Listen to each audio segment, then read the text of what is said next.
আমরা শিবিরের সিদ্ধান্তে এই প্যানেলে আসিনি। আমরা আমাদের সিদ্ধান্তেই এই প্যানেলে এসেছি।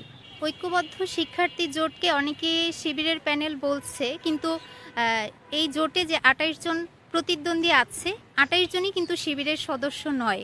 এখানে অনেক সদস্য আছে যারা শিবিরের ভিন্ন মতাদর্শ ধারণ করে। সুতরাং এটা বলা আসলে ঠিক হবে না যে এটা শিবিরের প্যানেল, বরঞ্চ এই প্যানেলটাতে বিভিন্ন মতাদর্শের ব্যক্তিরা অন্তর্ভুক্ত হয়েছে এবং আমরা যারা এই প্যানেলে যুক্ত হয়েছি, আমাদের মনে হয়েছে যে এটা একটা ইনক্লুসিভ প্যানেল।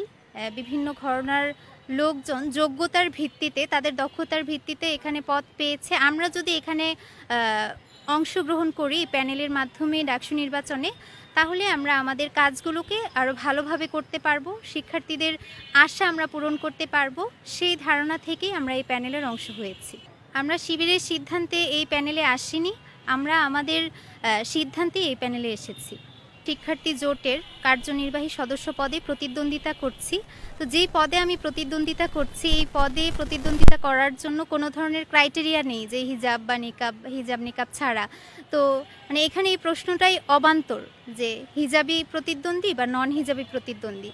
এবং আমরা যদি জুলাই আন্দোলনেরও দেখি, সেখানেও আমরা দেখেছি হিজাবি নন হিজাবি সকল ঘরানার মেয়েরা কাঁধে কাঁধ মিলিয়ে একসাথে আন্দোলন করে আন্দোলনকে সফল করেছে।